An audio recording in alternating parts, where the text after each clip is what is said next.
Ok.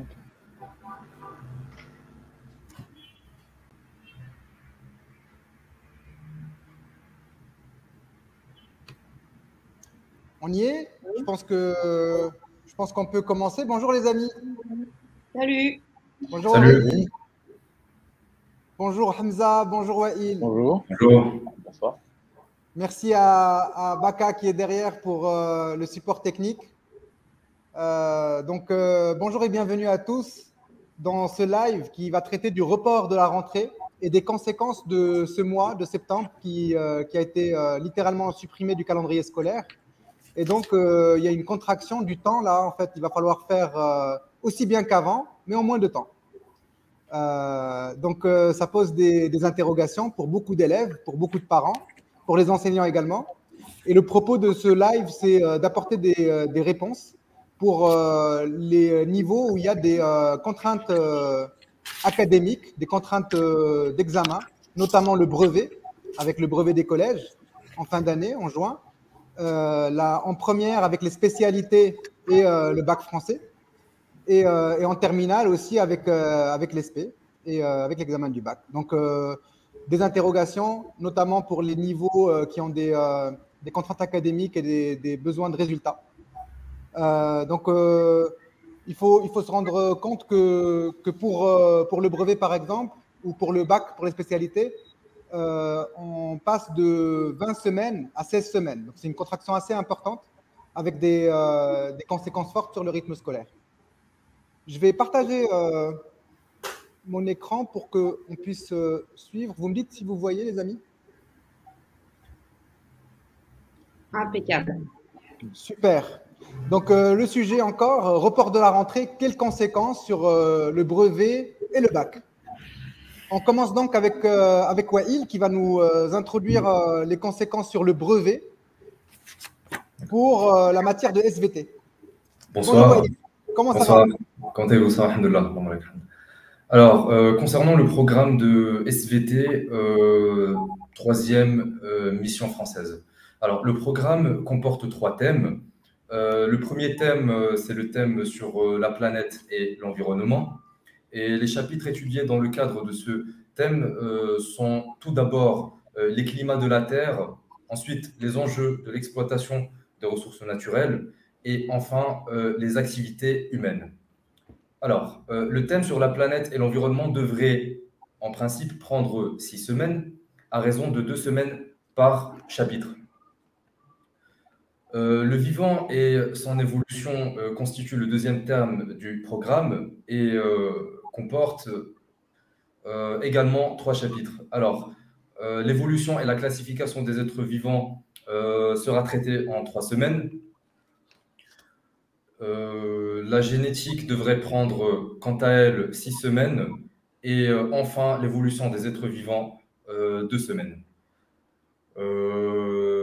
Pour ce dernier chapitre, j'estime que 2 semaines devraient suffire. Donc, en tout, ça fait 11 semaines. On arrive au thème le plus long du programme. Il s'agit du 3e thème, c'est-à-dire corps humain et santé. Alors, les chapitres sur le système nerveux, la digestion et la sexualité nécessiteront 2 semaines chacun. S'ajoute à cela l'activité cérébrale, 1 semaine, et les défenses de l'organisme, 4 semaines. Le thème devrait donc être bouclé en 11 semaines. Sachant que les épreuves du brevet auront lieu vers la mi-juin, c'est-à-dire dans 35 semaines, 35 moins 28, 7 semaines. Donc, on a 7 semaines qui restent pour les interros, les corrections, et ainsi que les exposés. On pourra donc finir le programme quant à la SVT. Pour la physique-chimie, avant de passer à la physique-chimie, alors les chapitres les plus difficiles à assimiler sont en nombre de 5. Tout d'abord, les climats de la Terre. Il s'agit d'un chapitre qui fait appel à l'analyse de graphiques, notamment l'évolution du CO2 ainsi que la température en fonction du temps. Ce sont des chapitres qui sont relativement complexes, qui sont relativement, on va dire, difficiles à traiter pour les étudiants qui ne sont pas habitués à ce genre d'exercice. Un autre chapitre qui pourrait éventuellement poser problème aux étudiants serait l'évolution et la classification des êtres vivants. Alors, on a trois représentations. La représentation c'est-à-dire sous la forme d'un arbre phylogénétique, ensuite sous la forme de groupes emboîtés, et puis sous la forme d'un tableau. La complexité des exercices pourrait éventuellement poser problème aux étudiants. La génétique, cela va de soi, car le chapitre est assez long. Il fait appel aussi à un raisonnement qui est relativement complexe, bien que quelquefois le raisonnement soit assez rationnel concernant la génétique, tout ce qui est séparation des chromosomes, ainsi de suite. Alors, le système nerveux ainsi que les défenses de l'organisme sont des chapitres qui nécessitent un vocabulaire qui est riche et particulier, d'autant plus que les mécanismes à assimiler sont relativement complexes. Donc, ceci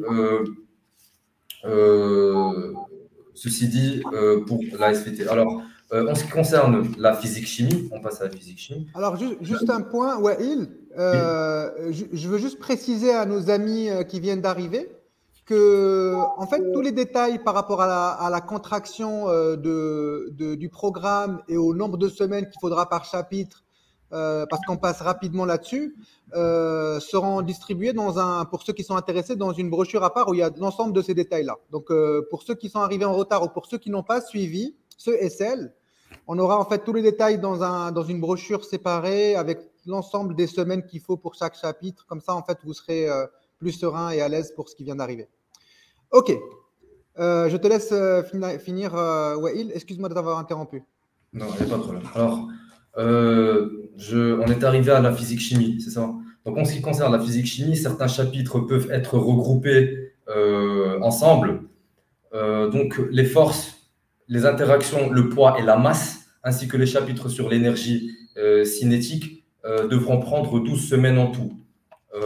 L'électricité devrait nécessiter 9 semaines à traiter dans la mesure où il faut faire des rappels, dans la mesure aussi où les chapitres sont relativement complexes. Il faut aussi savoir jongler avec les formules, avec les expressions littérales, avec les formules. C'est un chapitre aussi qui constitue, on va dire, une source de stress pour les étudiants. Voilà. Donc, ça, c'était pour l'électricité. Je rappelle que dans le cadre de ce chapitre, il faudra à la fois faire des rappels sur tout ce qui est tension et intensité. Ensuite, les nouvelles notions sont la résistance, la puissance et l'énergie électrique. Les atomes et les ions, c'est un chapitre aussi qui est assez épais. Là, on plonge carrément dans la structure élémentaire de la matière. C'est-à-dire qu'on va aller, aller explorer l'intérieur d'un atome. Donc, noyau, électron, ainsi de suite. Le noyau est constitué de protons et de neutrons, et c'est là où les étudiants ils font quelques confusions. Alors, c'est un chapitre qui est simple, mais le fait de s'imaginer à l'intérieur d'un atome pourrait éventuellement poser problème à certains étudiants. La masse volumique, alors ceci, bien sûr, couplé à la masse volumique, devrait prendre 4 semaines. Les chapitres sur les acides et les bases, les vitesses et les mouvements, les signaux, ainsi que l'énergie nucléaire prendront en tout 2 semaines. Il reste le chapitre sur l'univers. Alors, c'est un chapitre qui est relativement simple, de l'infiniment petit à l'infiniment grand, ou bien de l'infiniment grand à l'infiniment petit. Et je pense qu'une semaine devra suffire. Alors, ceci dit pour la physique-chimie. Maintenant, les chapitres sur lesquels les profs pourront peut-être passer rapidement, ce serait éventuellement la masse volumique. Quoi d'autre? La masse volumique, les atomes, non pas les atomes et les ions, de l'infiniment petit à l'infiniment grand, de l'infiniment petit à l'infiniment grand, et éventuellement la vitesse et les mouvements. Donc voilà. Merci. Je voulais juste te poser une question par rapport à ça. Est-ce qu'on peut dire que le programme va être trop chargé par rapport à ces 4 semaines qui sont perdues, ou alors c'est très gérable? On aura le temps de finir le programme quand même en physique-chimie, sans problème. D'accord, donc pas d'inquiétude, on va finir le programme sans souci, il n'y a pas de stress à avoir là-dessus, n'est-ce pas? Tout à fait. Super, ben, c'est bon à savoir. Merci beaucoup. Merci. Et on passe la parole à Aurélie. Bien le bonsoir, Aurélie. Salut, ça va? Très bien, et toi? Ça va très bien. Donc, Aurélie va nous présenter le brevet pour la mission française. À toi de jouer. Exactement. Alors, pour le brevet, c'est un peu comme Wael ce qu'il expliquait pour la physique-chimie. Il n'y a pas de stress à avoir au niveau du rythme parce qu'on découpe en fait en trois temps principalement. Donc, la compréhension de texte, tout ce qui va être procédé stylistique et outils de langue. Et après, le sujet d'imagination et réflexion. Donc, le brevet, en fait, il est composé en deux grandes parties. Donc, cette compréhension de texte et la rédaction, au choix, sujet d'imagination et réflexion. Et en fait, si vous voulez, 80% du temps, on étudie le récit autobiographique et le récit de guerre. C'est ça qui est principalement mis au brevet. Après, il y a les travers de la société qui peuvent occuper un bon mois. C'est tous les textes d'engagement. Et après, tout ce qui est théâtre, poésie, c'est vu généralement en dernier. On passe moins de temps dessus. Et après, bien sûr, il y a l'étude de l'image, parce que dans le brevet, il y aura toujours un texte accompagné d'une image qu'il faudra commenter. Donc, en fait, ces thèmes-là, ils sont abordés tout au long de l'année. Et dedans, on insère les procédés stylistiques, donc c'est les figures de style, les narrateurs, etc. Et également tout ce qui est outils de langue, les valeurs des temps, les propositions subordonnées, etc. Donc, on intègre ça à l'intérieur de la compréhension de texte. Mais en gros, il faut une semaine pour comprendre un point et 3-4 semaines de pratique pour bien le digérer. Au niveau de la rédaction, c'est là où c'est un petit peu plus délicat parce que le sujet d'imagination, donc inventer une suite de textes, écrire une lettre, etc., ça prend du temps.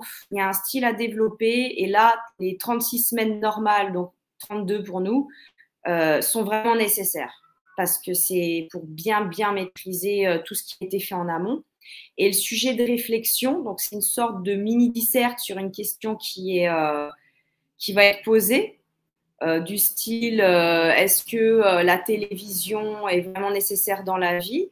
Et là, il faut connaître la méthode pour construire une intro, un développement, une conclusion, et ça prend généralement 8 semaines de cours et de pratique pour vraiment acquérir en fait l'exercice. Donc, pas d'inquiétude en termes de rythme. Ça va être un petit peu rapide. Ça risque d'être des fois un petit peu désordonné, mais ça se tient largement en fait. Donc, voilà.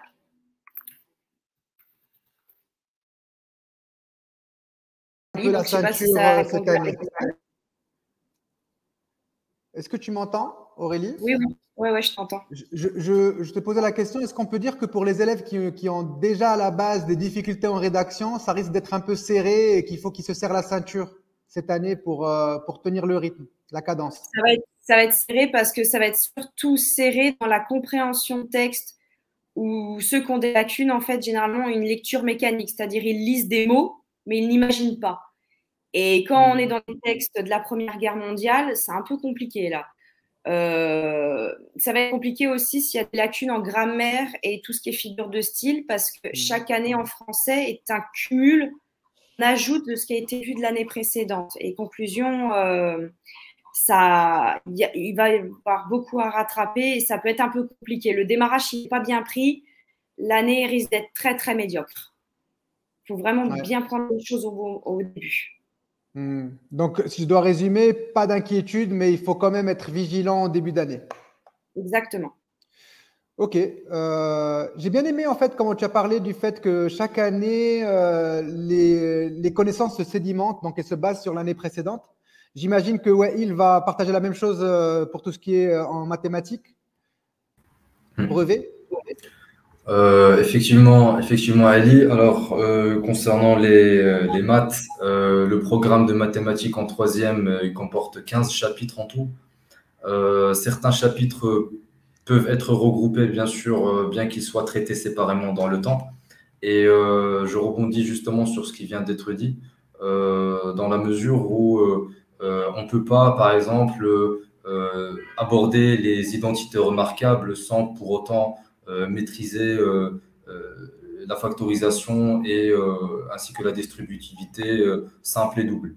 Donc oui, d'année en année, il faut bien sûr accumuler un bagage qui soit assez conséquent, assez important. Enfin, on veut justement d'assimiler plus facilement les notions qui sont vues en troisième et plus précisément les notions qui sont nouvelles et dont on tiendra rigueur aux étudiants lors des épreuves du brevet.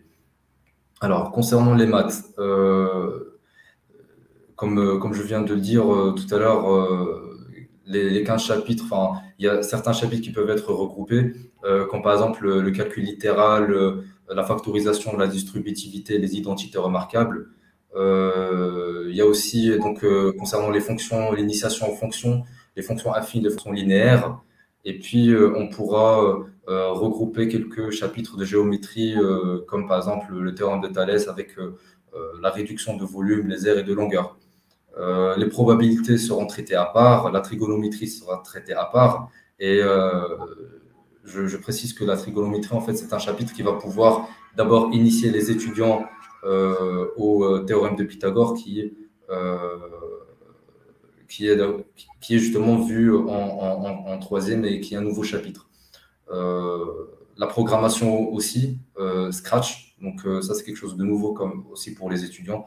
C'est pas quelque chose de très dur, c'est pas quelque chose de très difficile. Il suffit juste de trouver les bonnes commandes et puis tous les exercices pourront être résolus avec une facilité relative.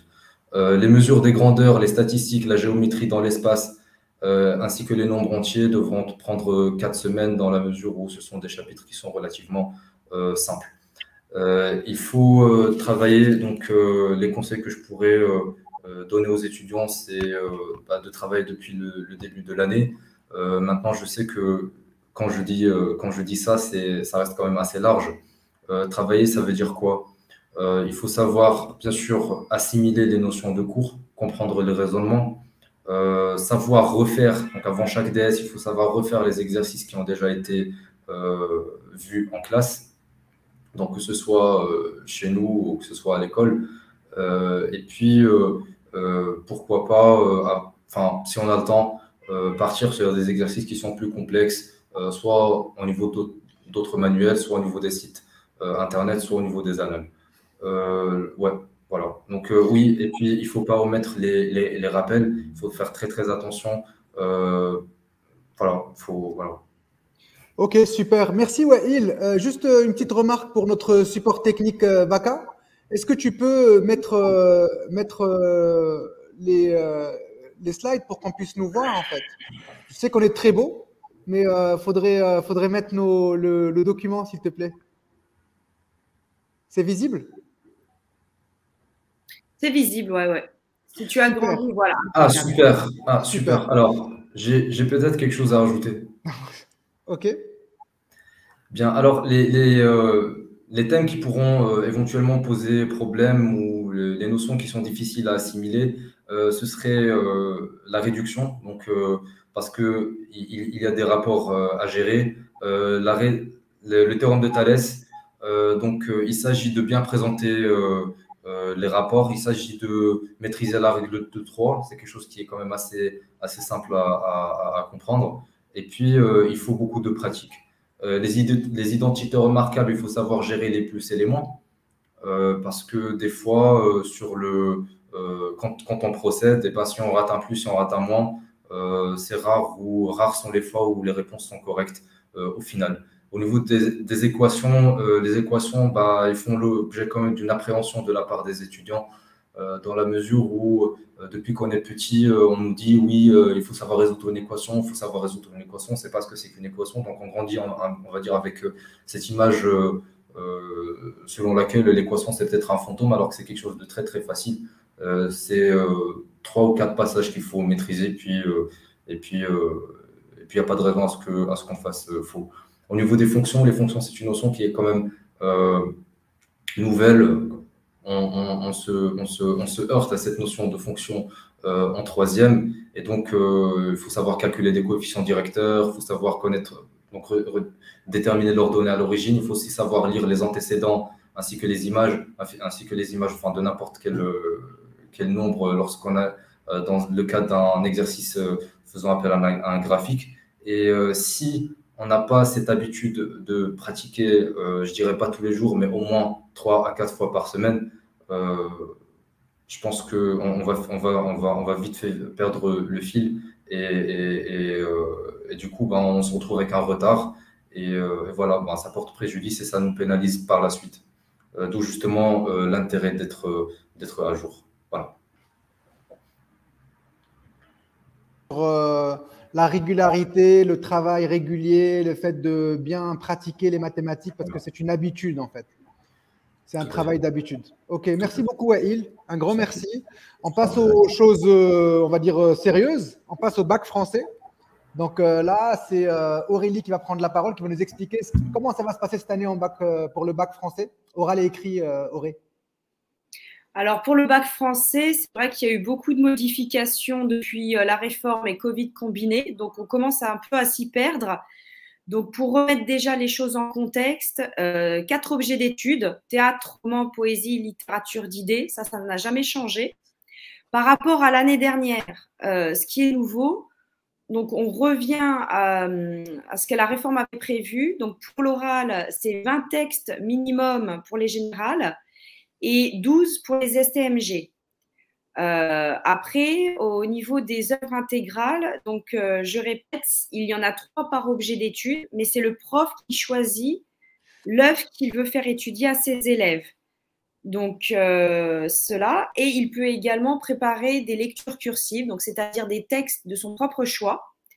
Donc au final, on peut se retrouver avec des listes de livres assez longues, mais en tout cas, il y en a 4 par objet d'étude qui est obligatoire à lire. Ça, c'est non négociable.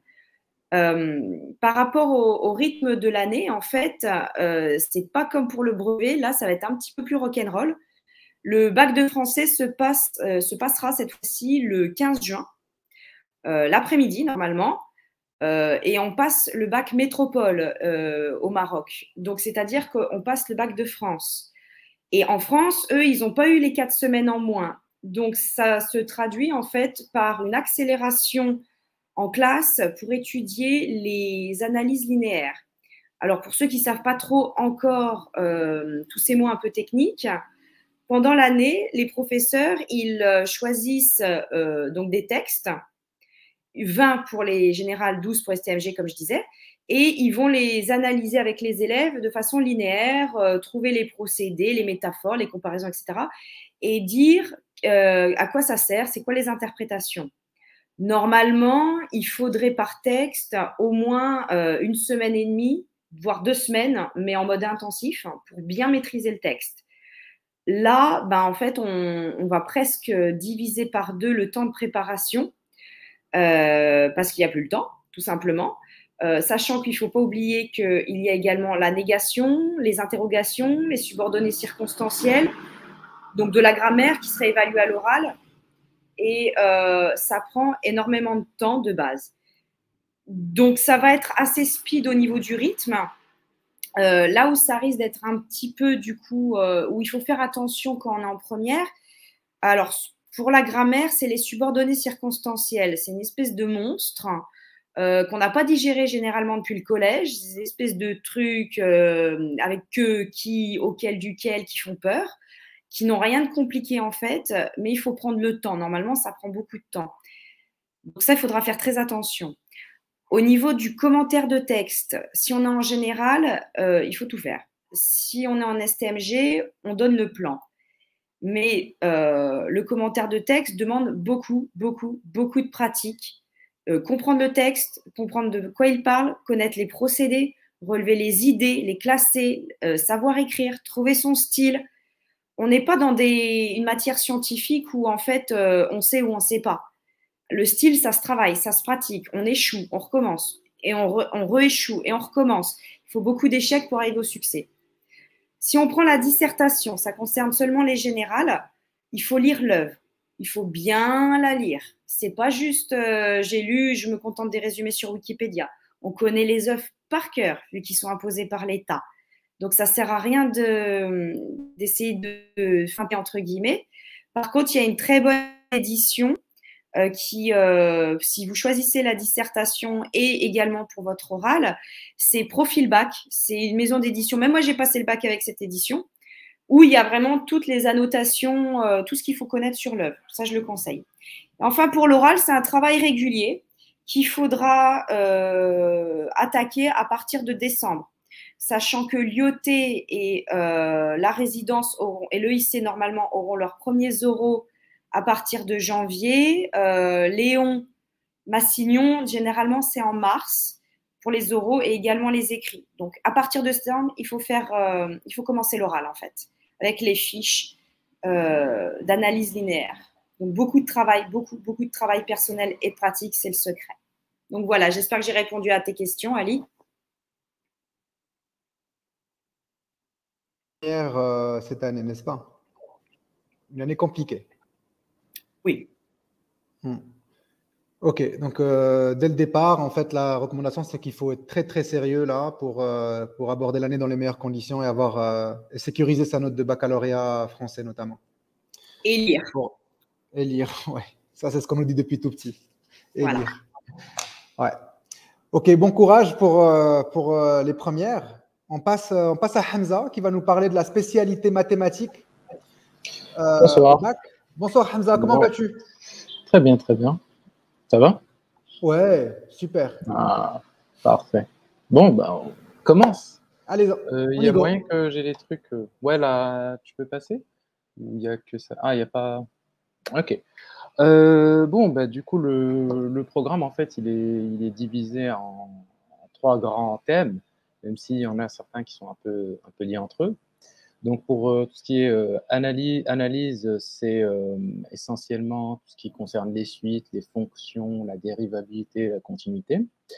Donc, c'est un gros thème qui s'étale sur pas mal de choses. Et donc, la durée, en général, idéale, ça serait que ça soit traité en environ une quinzaine de semaines ou une douzaine pour donner le temps aux élèves d'assimiler un peu les notions de cours, puis de faire des exercices graduellement plus compliqués. Pour ce qui est ensuite du second gros thème, c'est tout ce qui est... alors, pour l'algèbre et la géométrie, c'est essentiellement le dénombrement et la géométrie dans l'espace. Donc, le dénombrement qui est une notion qui n'est pas évaluée au bac, mais qui est essentielle pour comprendre tout ce qui est histoire de probabilité, c'est-à-dire la loi binomiale, etc. Donc, déjà, rien que le fait que ça ne soit pas un chapitre évalué, ça cause quelques soucis, puisque du coup, il ne sera pas forcément très détaillé à l'école, mais il est nécessaire à comprendre, il est nécessaire pour la compréhension de ce qui concerne la loi binomiale. Donc, alors, au niveau de la durée, c'est que les 4 semaines, globalement, la différence, c'est que, bon, 4 semaines de perdu, ça veut dire vraiment 4 semaines de perdu, dans le sens où l'idéal, ça serait de traiter le programme en une vingtaine de semaines au lieu de 16, je crois, qui s'apprendra. Et en fait, le vrai problème à ce niveau-là, c'est pas tant le cours qui sera fait sans difficulté, parce que présenter les différents chapitres, ça prend max une semaine pour chacun, environ, pour faire l'ensemble du cours avec des applications un peu simples, histoire de comprendre les premières notions. Le réel problème, c'est qu'il y a pas mal de choses qui sont assez nouvelles. Donc, la principale, c'est le raisonnement par récurrence.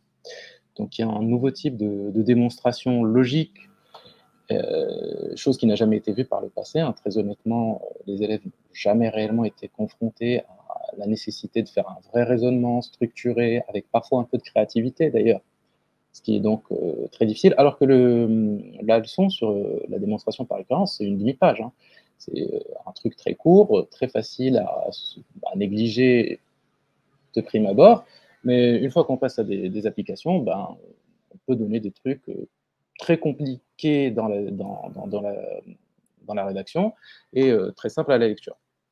Bon, du coup, ça, c'est la plus grosse difficulté, c'est que les élèves en général n'ont jamais eu affaire à un raisonnement logique, ils n'ont même jamais eu de cours de logique formelle. Donc c'est très difficile de comprendre une structure qui utilise la notion d'implication, les notions d'équivalence, de faire une hypothèse par laquelle on va démontrer quelque chose.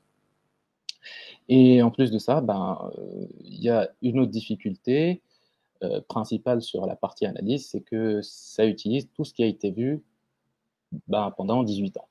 Donc ça utilise tout ce qui est calcul littéral, et malheureusement, il faut être à l'aise en calcul.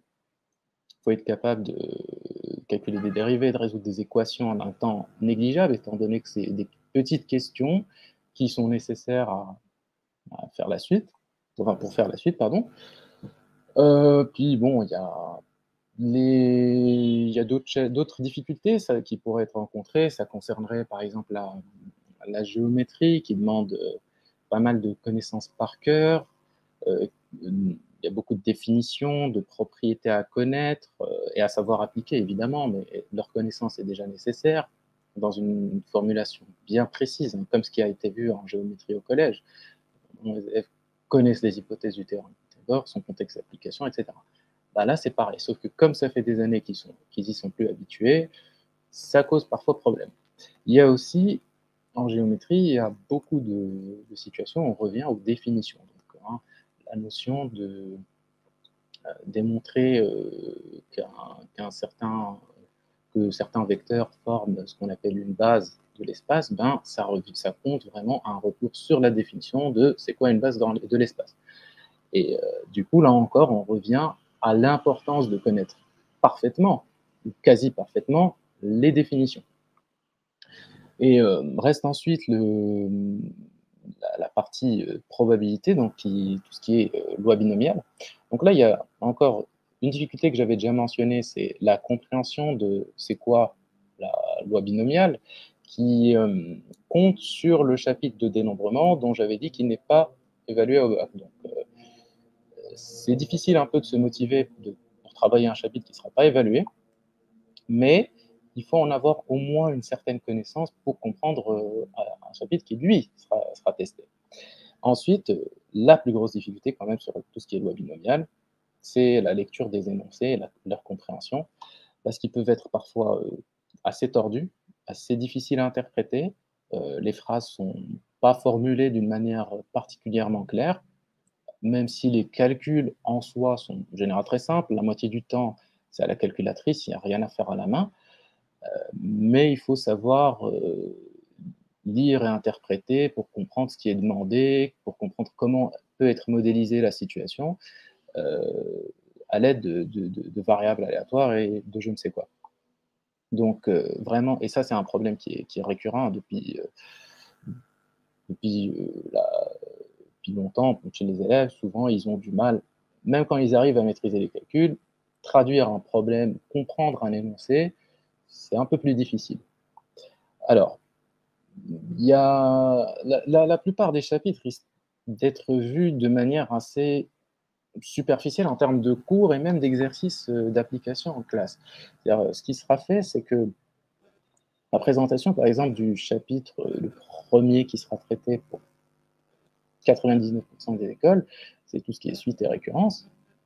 Et donc, la présentation sera très rapide, hein, c'est un cours magistral très simple, même s'il y a quelques points qui méritent souvent des explications. Mais globalement, la présentation se fait rapidement. Le vrai problème, c'est que tout ce qui est travail, les exercices qui seront abordés à l'école seront pas très approfondis au départ. Et soit en devoir, ça sera soudainement plus compliqué, soit ce sera même carrément infaisable pour quelqu'un qui n'a pas bien travaillé de son côté, qui n'a pas abordé une large gamme d'exercices, etc. D'ailleurs, cette année, tous les chapitres sont un peu liés, enfin, tous les chapitres de la partie analyse sont liés déjà. Il sera rare qu'un exercice ou qu'un problème, surtout, ne contienne pas des notions de 2, 3, voire 4 chapitres, hein. Par exemple, on peut aisément construire des exercices qui font intervenir tout ce qui est limite de fonction, continuité, logarithme, suite et dérivation, évidemment.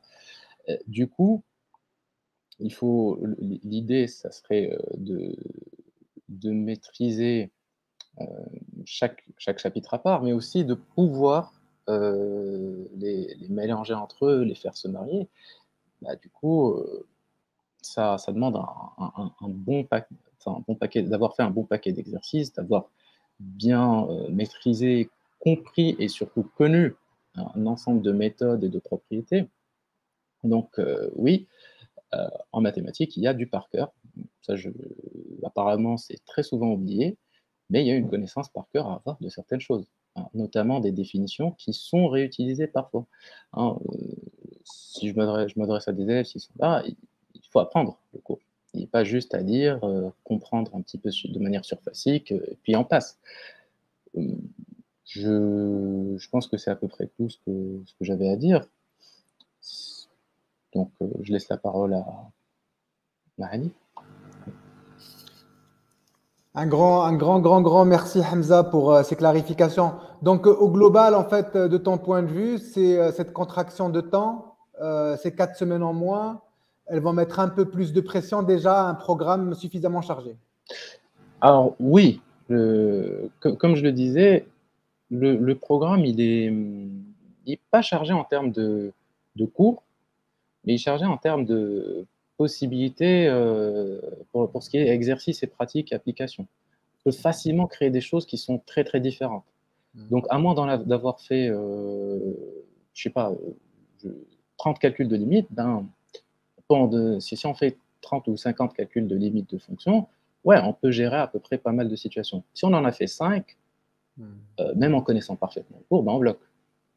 Donc vraiment, la contrainte, c'est que les exos seront rarement approfondis à l'école, ou alors ça se passera directement dans les exercices difficiles, sans avoir fait les plus basiques. Et ça, c'est une autre difficulté qui se présente parfois.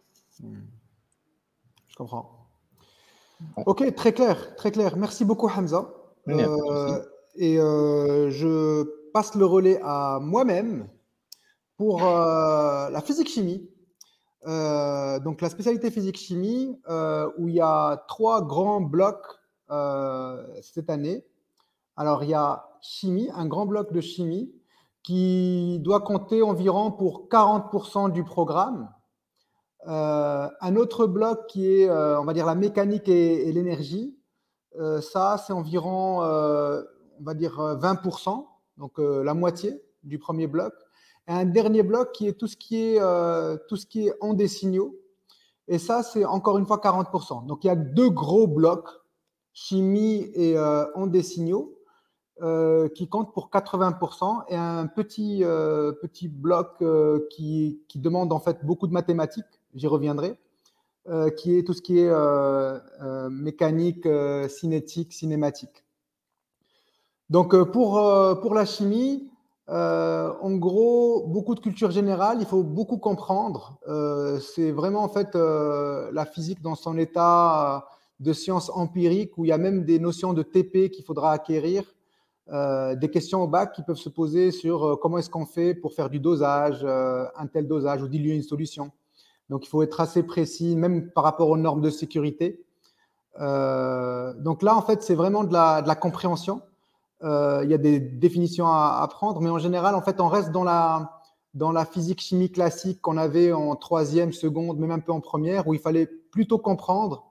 Avec un peu de mathématiques, on s'en sort pas mal. Donc là, vraiment, c'est un chapitre qui est assez conséquent, assez volumineux, où il faut bien comprendre les phénomènes, comprendre ce que c'est qu'un acide, ce que c'est qu'une base, les équilibres chimiques, les réactions.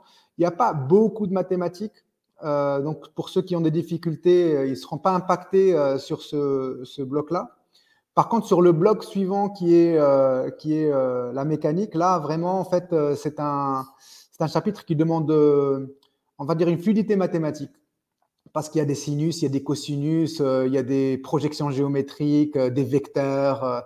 Donc, autant, en fait, dans les niveaux d'avant, on n'avait pas forcément à avoir un bagage mathématique important. Mais sur celui-ci, en fait, on on est poussé dans les limites du programme de première. Donc, c'est un des chapitres qui demande, en fait, qui requiert un certain bagage mathématique qu'on n'avait pas, en fait, dans d'autres blocs ou d'autres chapitres de physique-chimie. Et puis, finalement, en fait, le dernier bloc, c'est en des signaux. Donc là, en fait, plutôt, en fait, c'est la compréhension. Il y a vraiment, c'est un chapitre qui est assez complexe parce qu'on parle de diffraction, des phénomènes qui ne sont pas forcément facilement tangibles pour l'esprit humain. Tout ce qui est physique ondulatoire, nous, on pense beaucoup plus à la physique de la matière. Donc là, en fait, ou corpusculaire, là, c'est plus en fait des phénomènes un peu qu'on découvre par rapport aux ondes. Donc il y a des notions qui sont un peu difficiles à maîtriser, pour lesquelles il faut un peu de temps. Mais au global, en fait, c'est aussi un chapitre qui demande un certain bagage mathématique, pas autant que celui de la méca, mais quand même un petit peu, parce qu'il y a encore une fois des sinus, des cosinus, parfois des calculs littéraux qui demandent un peu plus de sophistication mathématique.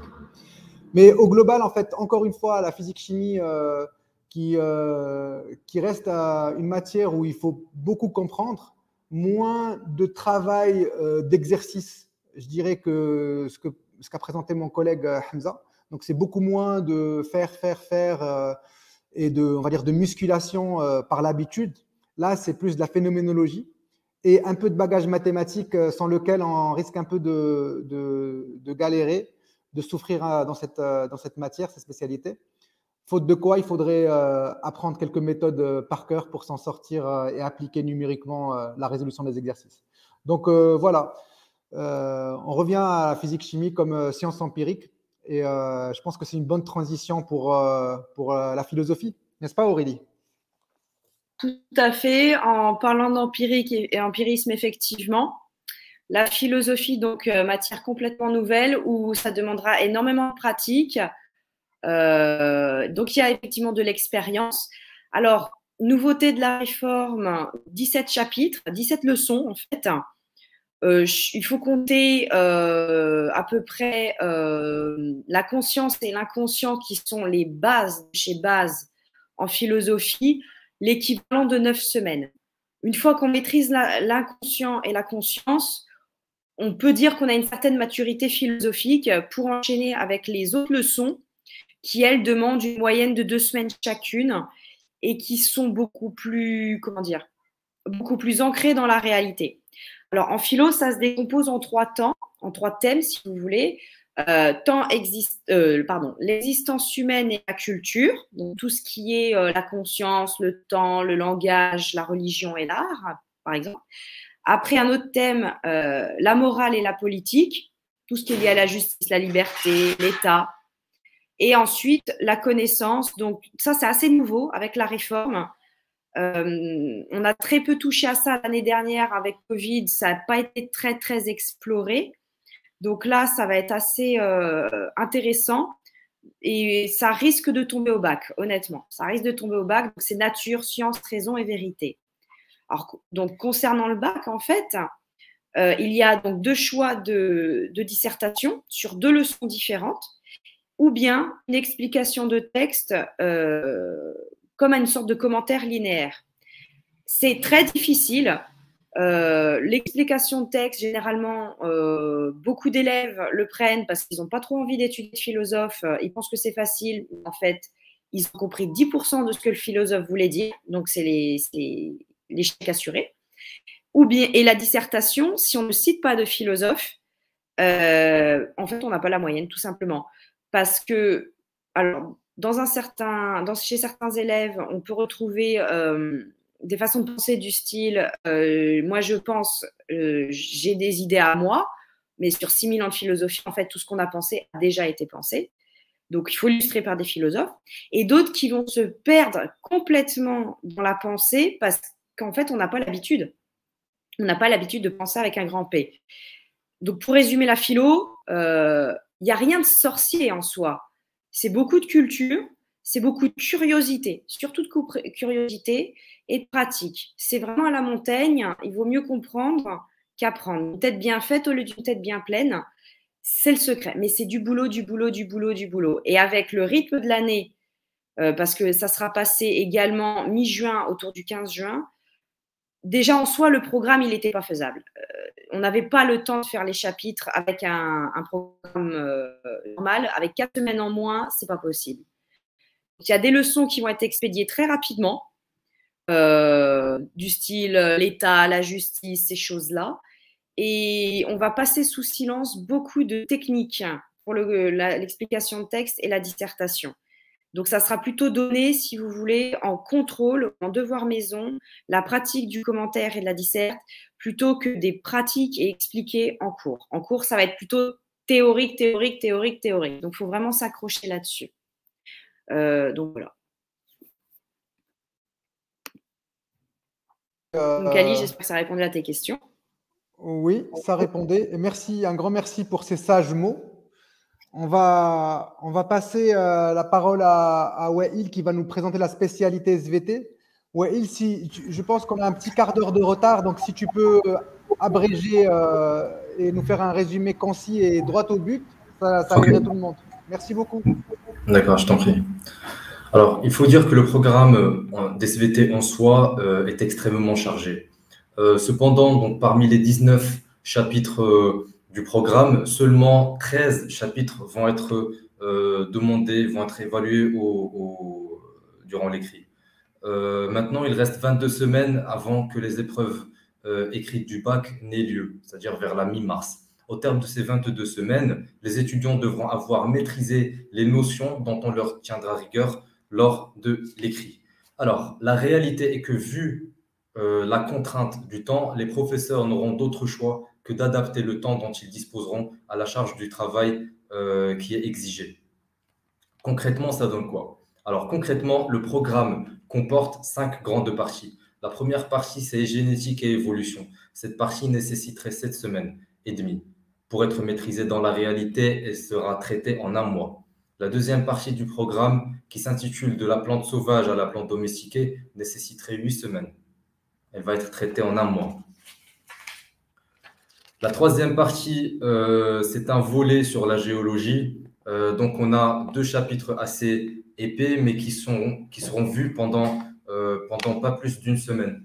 Un seul chapitre sera évalué. Il s'agit des temps et les roches, c'est-à-dire le premier chapitre sur la datation.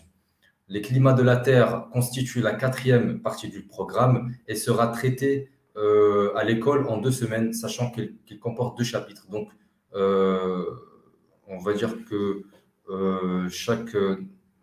ça fait une semaine par chapitre. Voilà. Et du coup, un seul chapitre va être évalué. La 5e et dernière chapitre du programme, et de loin la plus longue, sera vue en un mois et demi. Elle comporte 6 chapitres, dont 5 seront évalués. Donc, au final, les professeurs, je pense que ils n'ont pas le choix. Ils vont devoir aller quand même assez vite sur des chapitres, donc qu'ils soient faciles ou pas. Il va falloir travailler dès le début de l'année. Il va falloir travailler ces schémas. Il va falloir faire des fiches. Il va falloir les apprendre. Ça sert à rien de faire des fiches si on les apprend pas. Il va falloir du coup rester en contact avec ces cours, parce que c'est vrai, comme on dit, easy come, easy go. Donc, si on comprend en cours, ça ne veut pas dire qu'on va forcément mémoriser les notions sur le long terme. Donc, ce sont des schémas qu'il va falloir faire et refaire, des exercices qu'il va falloir faire et refaire. Je rappelle du coup qu'on travaille certes pour le savoir, pour la connaissance. On travaille aussi pour les DS, on travaille aussi pour le bac. Le bac, c'est en mars. La majorité des écoles ont commencé par la génétique. Maintenant, est-ce que au mois de février, un étudiant est capable de passer son bac, sachant qu'il y aurait peut-être des chapitres de génétique?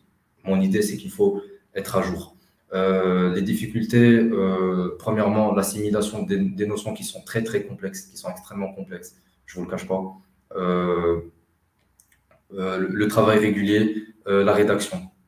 On a choisi SVT comme étant une matière de spécialité. On est obligé d'avoir une bonne capacité rédactionnelle. Si on n'a pas une bonne capacité rédactionnelle, on est obligé de s'exercer pour développer notre capacité rédactionnelle. Le bac, il arrive, c'est dans environ 4 mois et demi. Donc, il faut savoir gérer son temps. La deuxième, une autre difficulté réside dans le fait de ne pas bien comprendre la question. Mais bon, après, c'est de l'exercice, comme l'a précisé Aurélie. L'exercice se fera à la maison et puis en cours, on corrige. Et puis, parce que voilà, je pense que c'est la meilleure situation pour dire qu'on n'a pas le temps. Effectivement, on n'a pas beaucoup de temps. Donc, il faut garder contact, il faut maintenir la pression, il faut travailler tout le temps. Et voilà, je souhaite un bon courage à tout le monde. Merci. Ok, super. Super. Merci beaucoup. Merci, Wael. Donc, en gros, en fait, un panorama un peu sous pression pour le bac SVT, tout comme il l'est pour les maths, la physique, chimie, la philo. Donc là, en fait, on est sous pression temporelle, sachant que déjà le programme est assez corsé. Et pour le brevet, en fait, pour synthétiser, pas de grande alerte de contraction de planning, mais quand même une vigilance, surtout en début d'année. Est-ce qu'on peut ouvrir, en fait, à part si vous avez, les amis, d'autres remarques, est-ce qu'on peut ouvrir la vanne des questions-réponses? Bien sûr. Tout à fait. Ouais, c'est bon. Voyons voir. Y a-t-il des questions? Il y en a eu quelques-unes quand même depuis le début. Ouais. Donc j'arrête et je regarde. Alors, qu'est-ce que c'est que ces questions? Voyons voir. Bonjour et merci. Alors, ok. Quid d'algèbre? Rizlan Shakir. Qu'est-ce que ça veut dire cette question? Quid d'algèbre? Après, il y a marqué qu'elle voulait demander au niveau des timings de français. Est-ce qu'il y a des questions intéressantes? Alors, oui. Est-ce que les élèves seront notés au brevet ou bien ça va être des compétences? Ok. Donc, qui veut répondre à cette question? Je veux bien aider. Alors, le brevet, en fait, il est composé en 2 temps. Il y a le socle commun. Le brevet, c'est 800 points. 400 points en socle commun et 400 points en épreuve finale. Les 400 points de socle commun, c'est une espèce de contrôle continu. En fait, tous les profs vont se réunir à la fin de l'année et donner dans différentes matières, sur 50 points chaque matière, des points de compétence. Ça ne veut pas dire simplement les notes de contrôle, ça veut dire aussi l'assiduité, le comportement, etc. Donc, ça, c'est sur l'année. Et après, il y a les 400 points qui sont passés en épreuve finale, donc maths, français, histoire géo et sciences. Donc voilà, c'est surtout ça. Ok. Est-ce qu'il y a d'autres questions qui sont intéressantes? J'en vois pas. Est-ce que vous en avez vu, les amis, des questions intéressantes? Oui, il y avait Rizlan Shakir pour les oraux d'algèbre. Du coup, Rizlan, en fait, à algèbre, généralement, les oraux se passent principalement, ça dépend des années, mais autour de mars-avril. C'est à ce niveau-là. Ok. Une autre question qui vient par rapport à SES et géopolitique.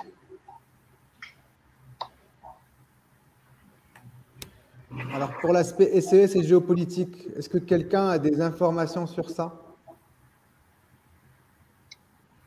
Alors, en SES et en géopolitique, en fait, chaque année, le gouvernement il va annoncer les thèmes. Il y a toute une série de thèmes et en fait, ça fonctionne en est pair et impair. Donc là, on va passer le bac en année pair.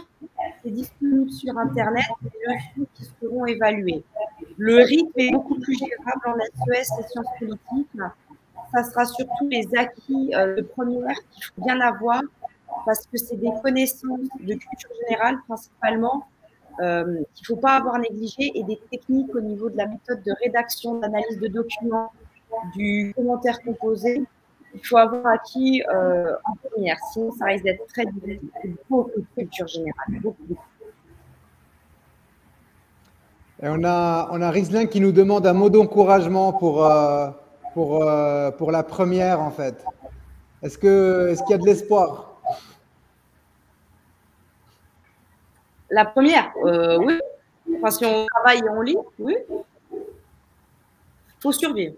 Je pense qu'il n'y a rien d'insurmontable. Non, il n'y a rien d'insurmontable. Mais par contre, il faut se bouger. On n'a rien sans rien, c'est clair.